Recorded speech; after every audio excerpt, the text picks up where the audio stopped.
मला ना आज 6 ते 12 महिन्याच्या बाळासाठी एक सुंदरसं कॉटनचं टोपरं बनवायचं होतं, हे कॅपवालं. त्याच्यासाठी हे 2 कापड घेतलेले आहेत. 14 बाय 14 इंच ह्याची माप आहे. आता ह्याची मी चौकोनी घडी घातली आणि 14च्या निम्मे किती होतात? 7 इंच. तर आता इथे मी 7 इंचावर मार्किंग करते सर्कलमध्ये आणि एक शेप देऊन घ्यायचा. आता हा निळा चॉक आहे त्यामुळे तुम्हाला दिसत नाही, पण हा मी सर्कलमध्ये आकार दिलेला आहे, गोल आकार, आणि कटिंग करून घेते आहे.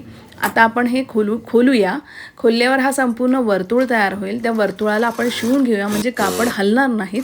आणि संपूर्ण गोल शिवून झाल्यानंतर आता फोल्ड मारून घ्यायचं आणि 3 इंचावर मार्किंग करायचं. एक नॉच पाडून घ्यायचा तिथे आणि आता आपण प्लीट्स टाकून घेऊया इथे. आता ह्या मी प्लीट्स टाकून घेते आहे. ह्या अर्धा इंचाच्या प्लीट्स आहेत. ह्या संपूर्ण गोल सर्कलमध्ये नॉचपर्यंत टाकून घ्यायच्या, त्याच्या पुढे नाही. तर ह्या माझ्या टाकून झालेल्या. परत आता आपण इथे मोजायचं. 7 इंच झालेलं पाहिजे आणि बरोबर इथून आपण 3 इंचावर मार्किंग करायचं आहे आणि सरळ कटिंग करून टाकायचं आहे. इथे मोजून बघायचा. हा राऊंड आहे ना खालचा मानेच्या इथला, आपला 5 म्हणजे टोटल 8.5-9 इंच असा झाला पाहिजे. आता इथे बघा, ही मी कॅप घेते आहे, तर 2 इंच हाईटला घेते आणि साईडला पाऊण इंचावर मार्किंग केलेलं आहे आणि 7 इंच रुंदीला ही कॅप आहे.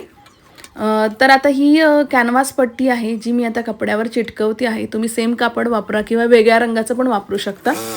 तर आता हे मी चिटकवत नाही, मी शिवूनच घेते. तुम्ही पाहिजे तर इस्त्रीने चिटकवू पण शकता. एक बाजूने फोल्ड मारून घेऊया. आता एक बाजूला आपलं चिटकवून झालेलं आहे. आता सेम तशीच दुसरी पट्टी घ्यायची आहे आणि आता जो गोल शेप आहे ना तेवढाच भाग शिवायचा आहे, बाकीचा नाही शिवायचा. तर गोल शेप आपला शिवून झालेला आहे. एक्स्ट्राचं कापड मी कटिंग केलेलं आहे आणि आता हे उलटं करून घेऊया.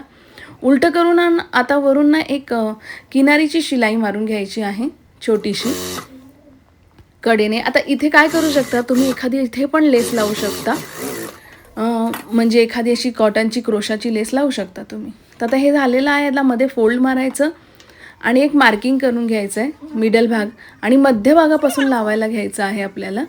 आता मी हे शिवायला घेते. बरोबर मध्यभाग मध्यावर आला पाहिजे त्याप्रमाणेच करायचं आहे, नाहीतर ती कॅप एक बाजूला आल्यासारखी होईल. आता ही मी लावून घेते आहे. एक बाजू शिवून झालेली आहे. आता तो फ्लॅपवाला भाग वरती टाकायचा आहे आणि परत एक शिलाई मारून घ्यायची आहे वरनं. आता ही संपूर्ण शिलाई आपली मारून झालेली आहे. आता ह्याला मी डेकोरेशन म्हणून एक सफेद लेस लावलेली आहे आणि हे एक 28-29 इंचाची ही लॉंग पट्टी लावलेली आहे. तर हे संपूर्ण टोपरं आपलं तयार झालेलं आहे. आता हे टोपरं मी कसं बनवलेलं आहे हे नक्की कमेंट करा. मला माहिती आहे तुम्हाला हे आवडलेलं आहे आणि तुम्ही आता माझ्या चॅनलला नक्की फॉलो कराल. थँक्यू.